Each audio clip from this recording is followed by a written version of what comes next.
are you doing this week? I really hope you enjoyed that intro because I felt like it was very calm and relaxing and in nature, and I really believe we all need a little bit of that at the moment after the interesting first week of January we've had. So during lockdown 1, pretty much every YouTuber that does costume did this amazing cape, and I can see why they did this cape. This cape is actually designed by American Duchess. You would have heard of them. They have podcasts, they have shoes, they have patterns, they have books, they have everything, and they're a great source of historical costuming in the industry. And it's really interesting because they really do their research, and they're very passionate, and you can see that through their work. So they offered this cape pattern up to the Patreon members. Originally at the beginning of lockdown it was free, but that was during the pattern grading, and if you don't have access to pattern grading or can be bothered to pattern grading, or you cannot physically go to the shops because shops aren't open to buy pattern paper, I really would suggest subscribing to the Patreon. It's about 17 quid and 20 US dollars, and they have a huge selection of historical patterns that have actually been copied from original historical patterns. So I really appreciate the research that's gone into this, and it's a really simple pattern. It's got what, 5 pieces, and they're so easy to work with, and you come back with a really fantastic stylish cape. I love that this period piece is so fashionable, and being an old-fashioned gal myself, it's just so cool. So I'm gonna join this hashtag cape cult so I can you know, stay warm outside. This garment, it makes me feel classy. It makes me feel like I can time travel. It makes me feel warm and cozy, and not to mention it has huge Hogwarts vibes.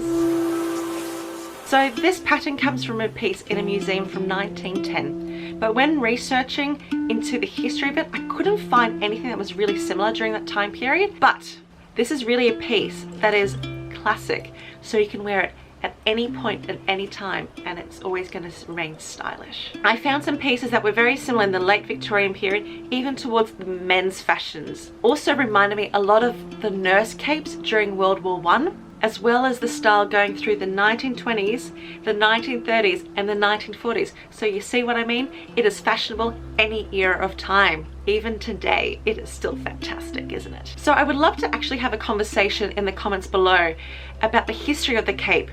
Where do you think it came from? Is it European? Is it American?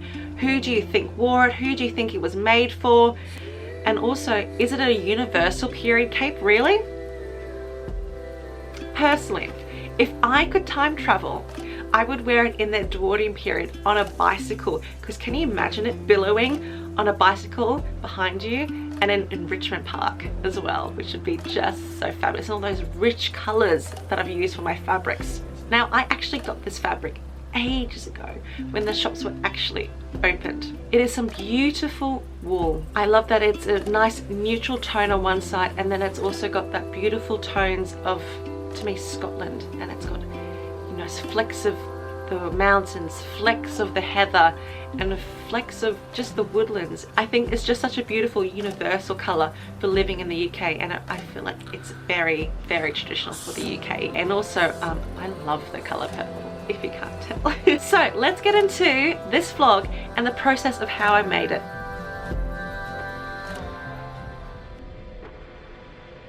Let's start off by printing off the American Duchess pattern. You'll have multiple pieces that you need to stick together. Now I use a bit of tape to stick it together, or you could trace it onto some bigger pieces of paper or calico, whatever's best for you. And then it should look like this once you've completed all the steps.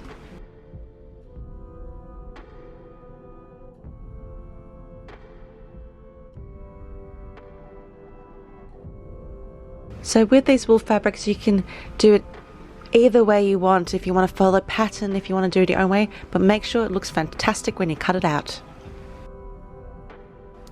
So to ensure I got all the pleats correct on my pattern pieces, I used my tracing paper and my tracing wheel, and then just follow the lines on the pattern.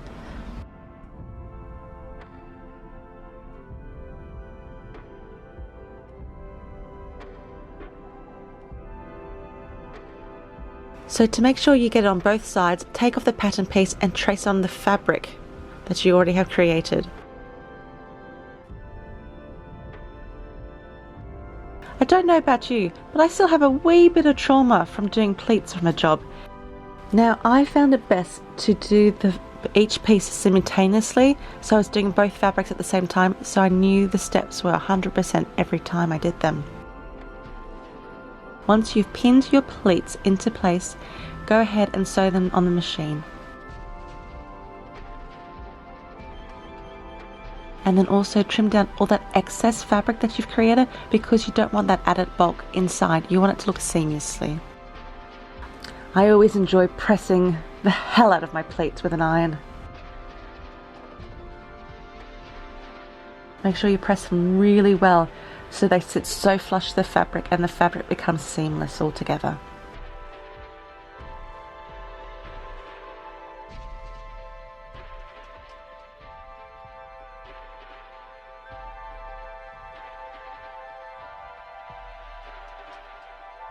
Now it's time to join the fabric up. We're going to start by using the shoulder seams.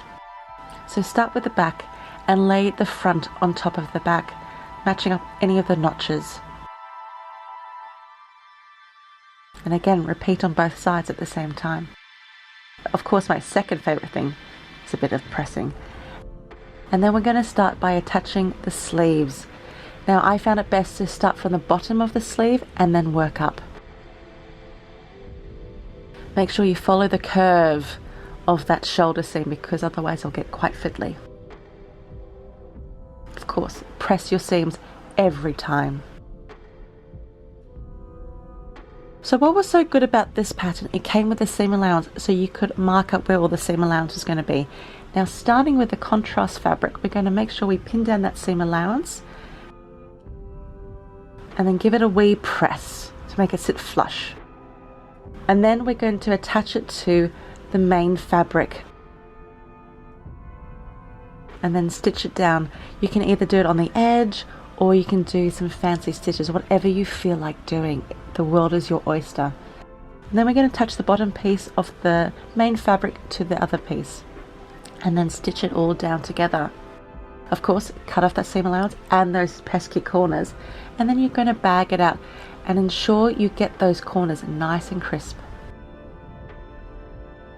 And of course, we need to steam it out and get it nice and nice, the seams. And then again, my favorite thing to do is to top stitch. What I found best for me is that I pinned where the middle was going to be on the collar and on the center back for the cape. And that way I could easily join up together.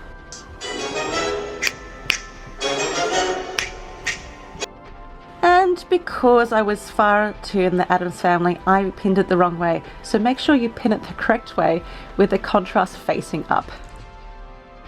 And then stitch that down. I should say while doing this, it's all about a 1.5 centimeter seam allowance that they've added. Or you could do a centimeter, it depends on what you feel like, but I did do 1.5. And then here's a montage of me pinning and pinning and pinning the cape together, matching the seams up and the center front. And don't forget to make sure that corner is nice and crisp at the armpit and attach all the way down. Now what I did is that I pinned it all the way to the shoulder seams, leaving the collar open, so we could bag that out later on from that part. And then spend about 16 years stitching down the cape, of course. Oh, when stitching the cape, make sure you leave the ends of the front open, because then you can easily maneuver that. And then cut down all that extra seam allowance. And then now we have this beautiful hole in the collar, we can use it to bag out the fabric.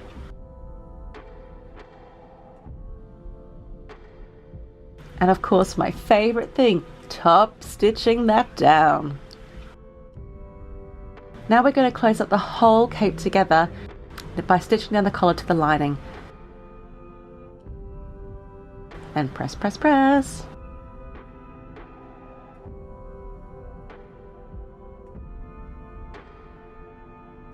I decided to use buttons to clasp the whole costume together instead of hooks and eyes, so I had a bit more control over the situation in case I did find an Edwardian bicycle.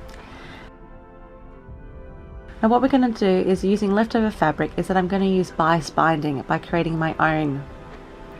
I used 4 centimeters here, so it was easy for me to fold over and keep it nice and crisp and keep everything contained. Now fold it over, pin it down, cut off any excess, and we're going to stick that in the machine. I like to stitch at about 0.5 centimeters, and then what I did here was that I marked where it finished on the actual garment itself, so I could buttonhole stitch it down, and then I wouldn't have to finish it off the usual way because it's quite thick. And then of course a little bit of hand stitching with a whip stitch. I'm a fan of laying out the buttons to see where it looks best and then pinning it where I feel like it would sit nice. And that way I have an idea how big the buttonhole is going to be when I go to stitch it and where the center is going to be. And then cut that excess fabric inside the buttonhole so you can slip your button later on.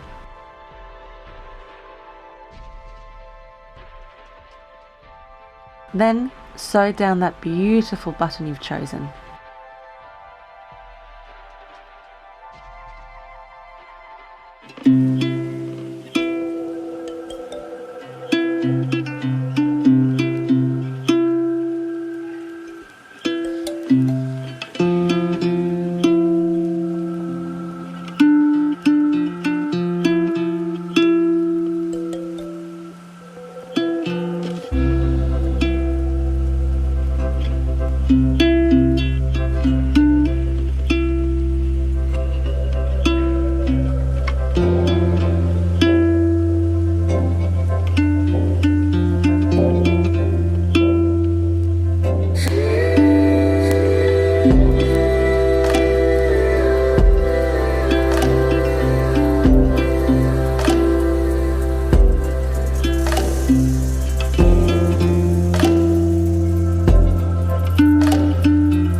Every farmer and their mothers has actually made this cape. Everybody and their mums is packing around there. I really hope that this cape has inspired you to do something during lockdown, to find a pattern to try out, to maybe try out a new wool, find a shop online that is just really got some fantastic fabrics, fantastic wools, and there's maybe an indie brand, so you can like go support them. And then through American Duchess, you're supporting another different brand, which are all very small things, and then you come out with this really beautiful, fabulous thing. So once you get out of lockdown and out of this pandemic, you can wave and sway in the wind and just be as fabulous as possible. So if you did like this video, make sure you give it a thumbs up because it really supports my channel. And also subscribe because I am loving seeing all these new faces and it's really exciting. And I love getting to share the weird and wonderful world that I have. And while you're at it, have a look at my Instagram because I do like the feed there at the moment. It's really pretty. It's all about the pretty pictures, especially when the world is going topsy-turvy. It's nice to look at beautiful things. So until next time, I will see you then. Bye!